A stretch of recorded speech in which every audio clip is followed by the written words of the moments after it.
Hello and welcome to episode 75 of Ready to Mosh. I'm Gem G, and with me as always, the king to my slayer, Kev P.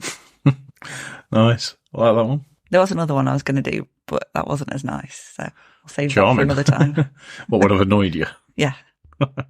So we've got an interview for you this episode. We had a chat with Jay and Jack from Drip Fed Empire, who we were supposed to watch a couple of weeks ago. If you listen to our Metal to the Masses Nottingham vinyl review, you'll know all about that. But Kev had a chat with them at the bar and they agreed to come on the podcast, so here they are. So we've got another guest interview on the podcast this week. We've got Jack and Jay from Drip Fed Empire. How are you doing, guys? Yeah, pretty good. Very good, thanks. Okay, we'll go straight in then. If you can just tell us a bit about how the band began, how it all kind of came together. Yeah, you can do this. Cool, yeah. Yeah, I'll do this bit because I've been around since the start. So it started as a kind of a uni band between me and the drummer. And that would have been way back like 2016. We were a duo for a number of years, just the two of us. And then we sort of grew into the band we are now. And I'd say like the band as it is, it's probably only really been like what it should be for probably the past 4 years or so. It was just kind of like a bit of a tricky thing to get off the ground with the kind of style we were doing, I think, at the time. But yeah, we've always believed in it. And then obviously Jack's in of a similar mindset. We're both into a sort of Eren Ishikari and that sort of crossover metal, so, and post-hardcore with like the rave kind of element. So eventually the right people come together, and that's kind of, yeah, where we're at now. We've got a solid lineup. That's kind of the gist. And how's the music evolved and changed over the years? I think, so me and the drummer wrote primarily all of the early stuff.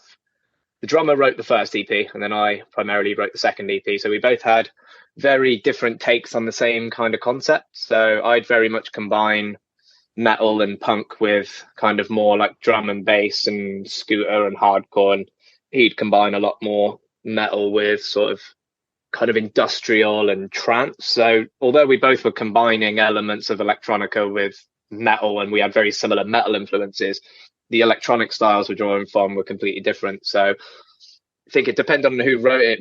You can hear, well, at least we can hear, and anyone that knows us, you can hear that's like a Jay song, that's like a Bircher song, and you can hear that difference. I think the sounds evolved, like not dramatically. I think we've still got that original like key sound that we still did right at the early days. I think just the quality and the songwriting's just got better, but we still kept that early sound and style of songwriting that we both had. So I think that's important.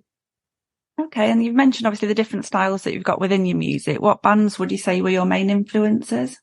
For me, like Shikari is like the cornerstone. That kind of like the stuff they did, like Take to the Skies and Flush Flood of Colour, and a lot of the very early dubstep in like 2006, where like dubstep was new and it was like a British kind of underground. Like that was the first electronic genre I heard that was like really, really heavy. And then obviously Shikari took that kind of style of music in those kind of albums and molded that with punk and metal, which I'd never heard done. And then that's kind of where I got hooked. That for me, at least.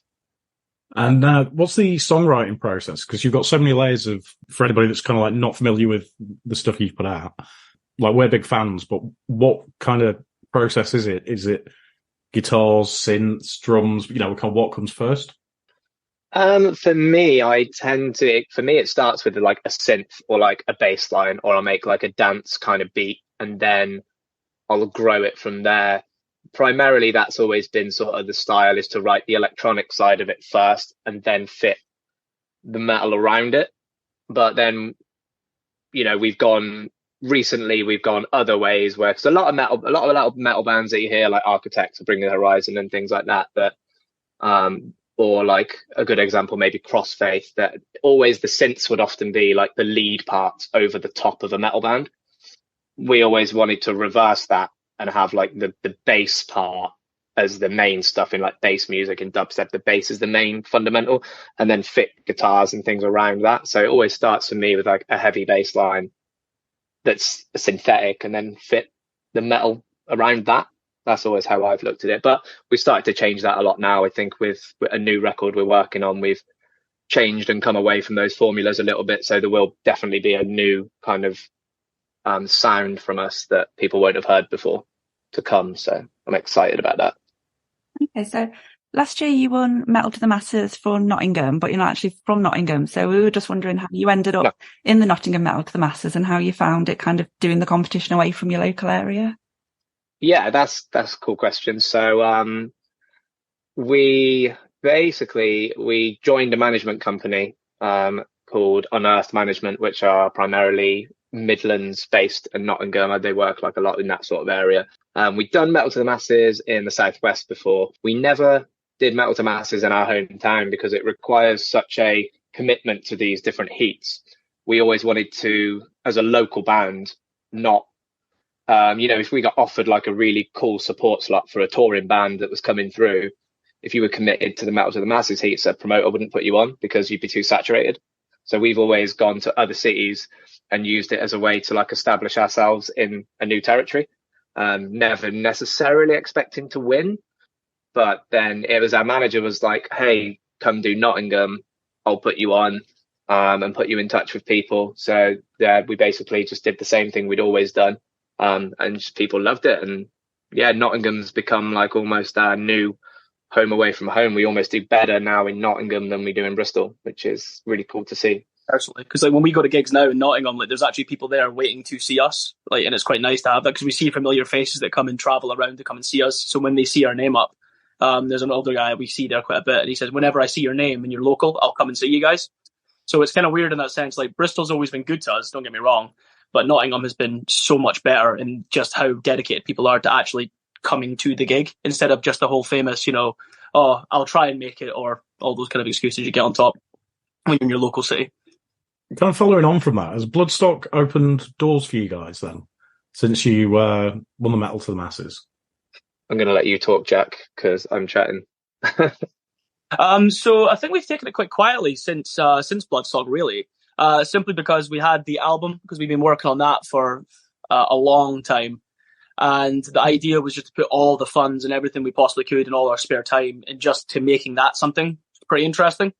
So we've gone off and we've recorded all that now. So now, again, the focus is still very much getting that organized, getting out there. But we've been kind of, in touch with some kind of like publishers and management and things like that.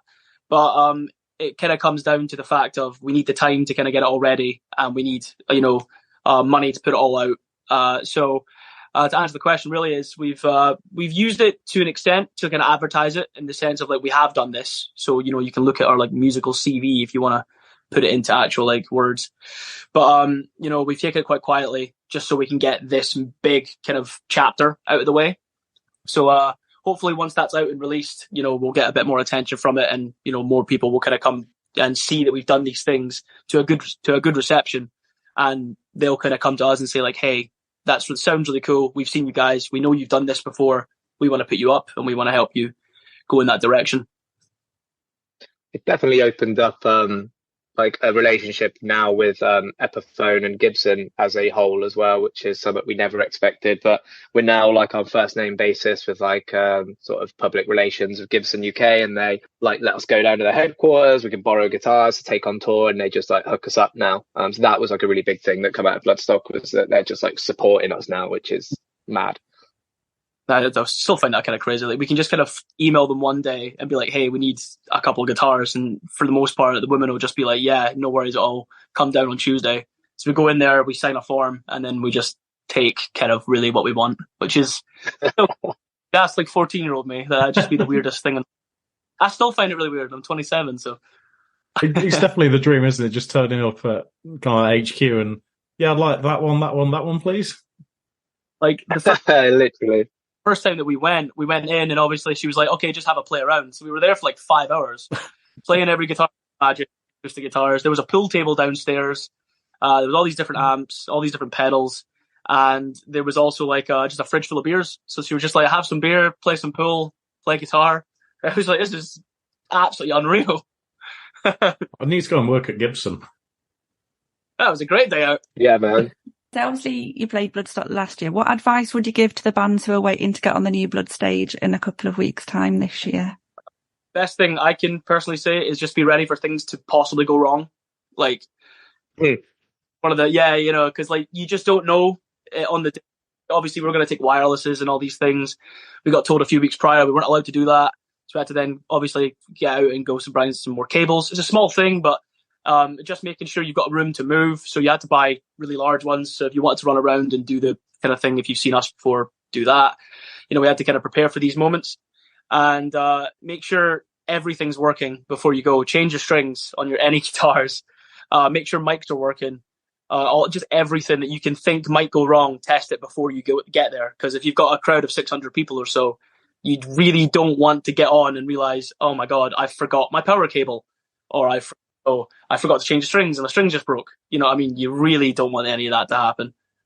I think as well, I would say that a lot of people can, because we've done the competition a few times and lost it, and I think a lot of people can get caught up in the idea that shit, we're playing Bloodstock. This is like a big it moment, which is great, and like enjoy that moment, but like be thinking like 12 to 24 months ahead after that festival, because like I think a lot of people are like think that things are just going to kind of possibly happen, which we've had some cool doors that have opened, but like if you haven't got a plan post Bloodstock, or you're not thinking about like what comes next, I think it can be easy to be like, cool, we've done it.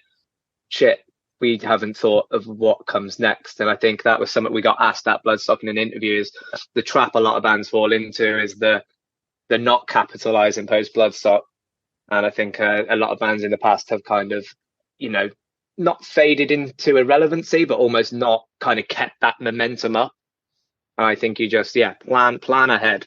Plan after. It's like a stepping stone. It's not like the be all and end all, So as Jay was saying, like one of the guys who, when he said he interviewed us, he more or less said, he goes, so what's your plan? Because a lot of bands have done this and then done nothing. So that was what he kind of said bluntly. And we were quite lucky. We were already working on the album we're doing.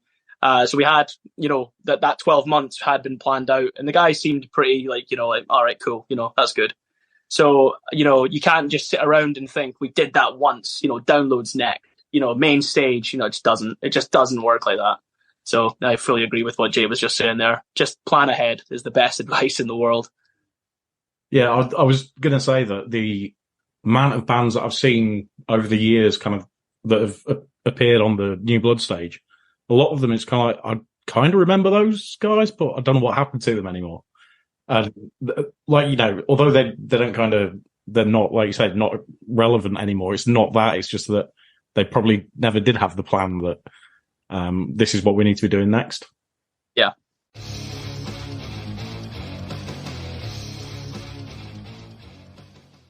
So next up, we've got the quick fire round. Right. Exciting. Yeah. So we've expanded it a little. So we've wrote some more questions, put it through a randomizer, and we're going to give you the first 8 questions that come out of it. Okay. So try not to think too hard, just whatever comes to mind. Okay, so what was the first gig that you watched? Steel Panther. It was Bloodhound Gang. Yes. Both pretty funny, explicit bands. Very full on. I'm verging on the side of Bloodhound Gang. I do like Bloodhound Gang. My dad took me when I was like fucking, I don't know, like 12 or 13. I was just like, definitely shouldn't be watching this, but thank you, Father. Good old John. If you were a biscuit, what biscuit would you be? Bourbon. Malted milk. 2 solid choices. Straight off the bat there. Straight off the bat. You've been happy before? It's because I had to go, and it's still in my mind. I really want another one. What was the last meal that you cooked? I literally just had a steak, like, before this interview. Oh. I had a sausage sandwich. No. Oh, shut up! You went from steak, and then I had to answer with my honest will. What was the last song that you listened to? Something by Stum 41. Mine was an Oliver Tree song. It's the one and only. It's just come out. Okay. Interesting. What song do you wish you had written? Everlong. Oh, solid choice. Yeah, for pretty much probably anything Bring the Horizon has released in the past sort of 8 years. It's a good answer, to be fair. Sleepwalking. Yeah, another good choice. I love New Bring Me, man. They're fucking killing it. Yeah, I saw them when they headlined this year at Download. They were the best headliner of the weekend. Oh god, that kind of blew me away. I didn't know what to expect, but I didn't expect them to be like one of probably the best live headline sets I've ever seen. I 100% agree. I was like, that is a game changer. That's how it should be done from this point on. They've set a bar that I don't think is going to get any new bands in a while. Yeah, I'm a little concerned about that now, because with the bands that they had this year that could have headlined, like Parkway, Ghost. Yeah. And it's like, next year, what's going to happen? Nobody gets a chance. Oh, I know. It's going to be really depressing when it kind of goes back to that old system, because I think someone a while back told me it's like the relatively new, the reoccurring, and the classic. Yeah. So always what it's been. So that's why Maiden is always the classic. And even this year it was the new Bring Me, the reoccurring Slipknot, and the classic was Metallica. Yeah. It's followed that system for years. Who is the most famous person you have met? Brian May. Wow. Probably Rao Reynolds, to be fair. Like, they met him at Slam Dunk like the other fucking month. Yeah, he's a lovely, lovely guy. Yeah. Fucking never got starstruck, but that was fucking nervous as fuck. I was like, trying not to be a fucking freak, basically, and talk to him like a normal person. So you just go running through the back of your mind. Talk normally. Yeah. It's like, I'm not going to ask you for a photo because annoying as fuck, but I just wanted to say I respect the fuck out of you, basically. And then just was like, enjoy your day, and then just walked away. Let him talk back. He was like, I respect you, enjoy your day. Ran away. Run. Yeah. Nah, he was sound. What song would be your theme tune? Oh my god. That's a really hard question. You're going to say Jesus of Suburbia. That's a fucking banger. Probably, was it Last Garrison by Enter Shikari. Two great tracks. Thank you. A last quickfire one then is, if you were invisible for a day, what would you do? I go backstage at festivals just to kind of see. That's been a dream of mine, just to see their little bit. It's like a private area. I want to see that one day. It's going to sound fucking weird, but I'll probably just like stand next to people in supermarkets and listen to their conversations, because I bet people say some weird shit when they think it's just the two of them. So I went from like, oh, this lovely dream, and you're like, I'm going to spy on people. Pretty much. I just fucking, it's a little window into people's obscure little fucking relationships, isn't it? An experience and a story. You'd be like, guess what I heard at the shop? Dude, I had the best time sitting on my wall outside my house and just watching the world for like 20 minutes. I saw just some fucking weird ass shit. And that's just outside my house. So I'm like, yeah, man. Fair enough. You kind of got me there a little bit. Well, you'll be pleased to know that was the last quickfire one. Some very interesting answers in that, because there was a few new questions in there as well. So that was really good. Nice.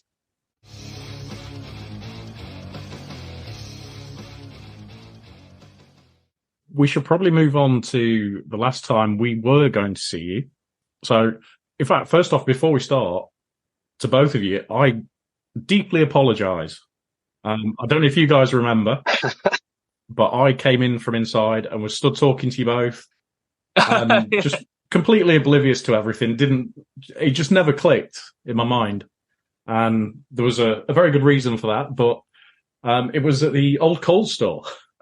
Yeah, it's all good. Do not worry. Dude, we're like, it's cool, man. We're not fucking famous.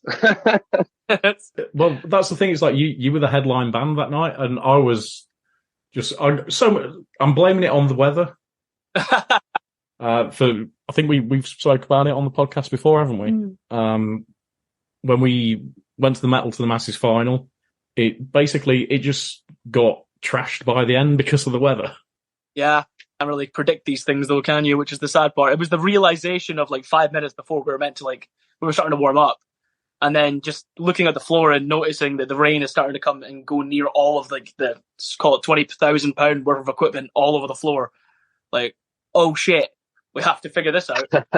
Yeah, it started to go into the fucking venue floor. I was like, oh my god, that's a new one. Yeah, I've never been at anywhere, any kind of gig where anything like that's happened. And to top it all off, the fire alarm went off because of the thunder and the lightning. Yeah. 15 minutes as well. It was just like 50 minutes of torrential rain. Yeah. Then it went off. And then, damn it. So literally pouring through the fucking walls there. Like, I was just like, what the fuck? That is actually mad. The walls, through the ceiling, through the light fixtures as well. I was like, Jesus Christ. Welcome to Nottingham. Love it. Wouldn't have it. I'm from Scotland. Oh, don't worry about that. Yeah, I'm from Birmingham. So it could be a whole lot worse.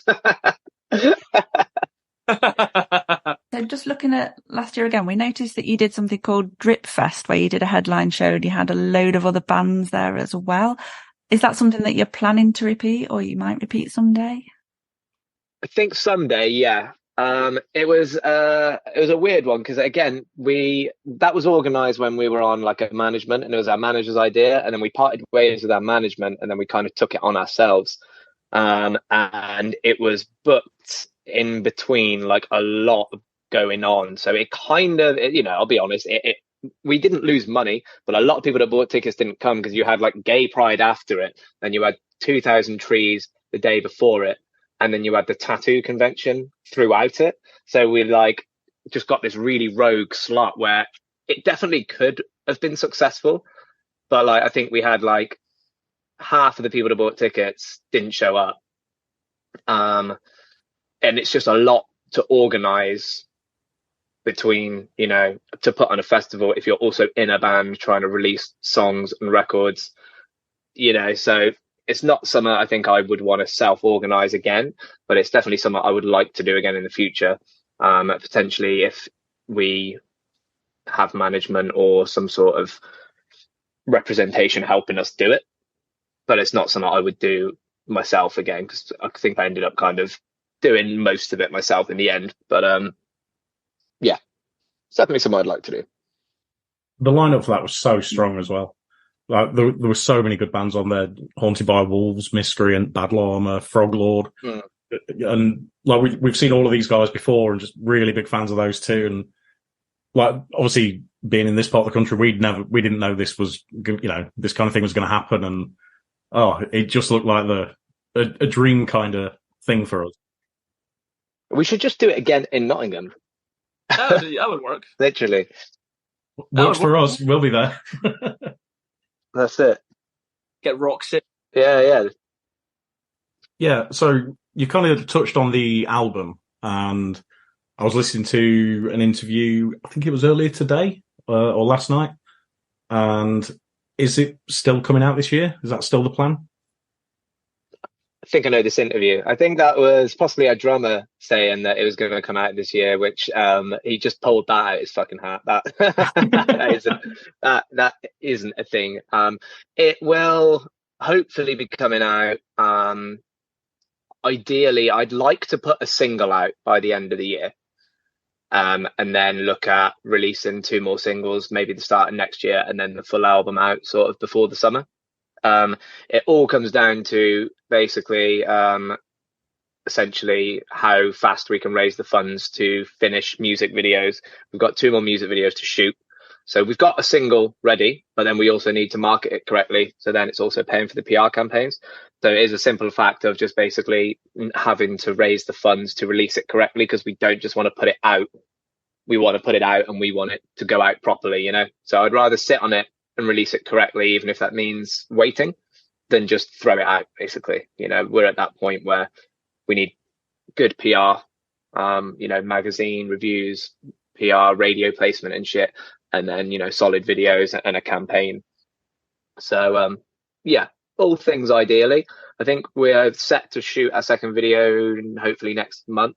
So, we could probably get away with releasing a single this year, even if we don't have the third video done, because that still gives us 6 months to get the last single shot. So that's kind of where we're at with that. Hopefully this year we'll release something. I'm looking forward to hearing what comes next. Looking forward to putting it out. Taken a long time, and I really enjoy all of it. Some tedious songs to play and record, but for the most part, been pretty much under the hands now. So we're pretty. I'll be very finally just like out there. But as Jay said, like we can't just put it out and just hope for the best. We want to put it out there as the best as we can, because there's so many people who have just kind of put out EPs and never ever marketed it, and down the line, you look back and you're like, oh my God, they've released 6 more and they've still never done anything with it. So that's just all into that whole of, oh, we've done it. Everyone will just find it, which doesn't, you can't just find gold. We've spotted you've got a couple of dates in Germany later this year. Are they your first non-UK dates, and how did they come about? Yes, so they are first abroad shows. Essentially, that comes around. Essentially, I am also in a tribute band that's basically a Linkin Park tribute. And essentially, it's a bit of a risk for us to go out there. But we're just going to be opening for those guys in a couple of Germany dates. And it's just like a way to just get out there and expose yourself to an audience that I feel is close enough to our demographic, because we do a bit of turntablism, scratching on the decks and all the electronics. We've gone down quite well supporting it. And it's like, obviously, Linkin Park brings a crowd in. Everybody kind of wins. So it's a bit of a gamble. But it's good to be able to throw us on occasionally as an opener in a new city to, again, just be like, hey, we're a thing. And maybe people pick up a few fans along the way, which has worked quite well for us. That's fantastic. So I think there's one question left. And, well, there's Derby Altfest in October, which we're really looking forward to seeing you guys at. We're going to be there. Sick. And have you got any other dates coming up after the Germany gigs and around kind of like Derby Altfest? Are you planning on doing anything else? I'm going to let you go, Jack. Yeah, we've got a couple dates on, but I need to obviously double check exactly what dates. I would hate to, just give like, the 1st of November, and then it's usually we'll put updates on any of our social medias, so like Instagram, Twitter, Facebook, all those fun things. So it's on there now, I believe. So every single date that we have planned is either going to be on there already, or it'll be coming up in the next couple of weeks or so, or the next month, just so it's kind of announced beforehand. But the next gig we've got is on Saturday in Western-super-Mare, supporting a band called Andromedus. So that's the next thing we're doing at this moment in time. And then, I think from that point on, it's just, I think, when's after that, Jay? When is the next one after that? Pretty much everything we're doing, like Jack said, it's on our tour poster. So we don't, other than what we're doing kind of throughout September, October, November, don't have anything lined up currently for December or next year, basically. So the main focus really is those shows and getting this release out there, basically. And I think then off the back of that release, once we have a plan and a times like frame, then we'll look at booking shows for, to go hand in hand with that release. The focus really at the moment is just on getting this album done. So we're not really looking to book shows or actively trying to book anything other than what we've already got out there, basically. So that's where we're at. We might have one gig in December that's been offered. It just has not got back to us yet. It's in London. It's Antichrist. Oh, cool. Oh, yeah. Yeah, we might be playing Antichrist. Yeah, possibility would be headlining a night out in Antichrist. They're just been quite slow coming back, but for the most part, it's communications happening, and it's been offered. So as soon as we get a bit more confirmation on that, that'll be spoke about on one of our things. So if anyone's into a very weird nightclub called Antichrist, then on you go. Come dressed up. It's gonna be themed basically on us as well, which is lovely. So industrial kind of look, army jackets and all that stuff. So that'll be very interesting. Yeah, that sounds really cool. Yeah, I know, it sounds great. It'll be very funny. Oh, very much. Yeah, so you've got your 2 dates in Germany, and then Sheffield on the 29th of September, Derby Altfest, and that's on the 18th of October, and then we're in Hull on the 17th of November. So obviously if anyone's in any of those places, make sure you go check Dripfed Empire out. How does the with kind of planning gigs, like the dates in Germany, how does that kind of work around your kind of normal, I suppose, for want of a better expression, 9 to 5 sort of day life? Good question. Like, in my head, it's like priorities come into it, and yes, having a job is great, and you obviously get the money to live and things like that. But how I look at it is like, if you start dedicating your life to your 9 to 5, you've lost all hope of doing something you want to do.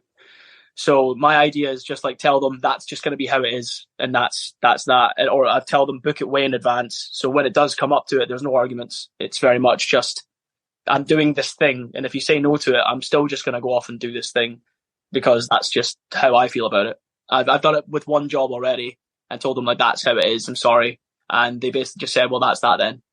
So, sacrifices where sacrifices have to be made. Right, and a very similar thing as well. I mean, I had when I first started gigging quite a lot, I was in a 0-hour job, but I knew that I was valuable, so they wouldn't get rid of me. And I just was like Jack said, I was like, look, I'm doing this. I'm not contracted to work.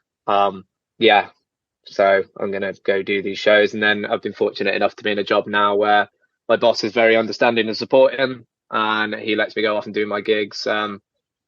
And then also, fortunately, because I'm in this tribute band as well, I've actually started to drop my hours down because I don't work now 5 days a week. I now work 3 days a week, Tuesday, Wednesday, Thursday. So I've got Friday, Saturday, Sunday, Monday free every month because of doing the tribute stuff. Is actually now kind of like a part-time job. So it's just that dedication to music, like Jack's saying, is like you will just make it work one way or another if you do it, and you may have to make sacrifices, but it'll pan out. Fantastic. It's a great kind of like single-minded sort of approach. This is what we're going to do. Been the same dream since I was 14 years old, so 27 now. Not giving up. Never give up. Never give up. I'm almost like, I've been doing music so long, I'm like, I can't possibly conceive the idea of trying to do anything else because I'd have wasted the past fucking like 15 years of my life trying to get there. So it's like there is no other direction at this point. I'm far too down the rabbit hole. I'm same here at this point. Cool. Right. Well, thank you very much, guys. It's been an absolute pleasure talking to you. Like Jem said, check the guys out in Sheffield, Derby and Hull. They've got a great live show. We've seen them before, so go and check them out. Thank you very much for having us. Same, man. Cheers, guys. It's been a pleasure. Well, hope you enjoyed that episode. Make sure you check out Dripfed Empire if you get a chance, if they're playing somewhere near you. And you can check out our Instagram threads, Twitter, Ready to Mosh Cast, Facebook, YouTube and TikTok, Ready to Mosh. So give everything a like, share, a follow, and don't forget to give us a 5-star written review because that really helps with the charts. And we'll be back soon with another episode.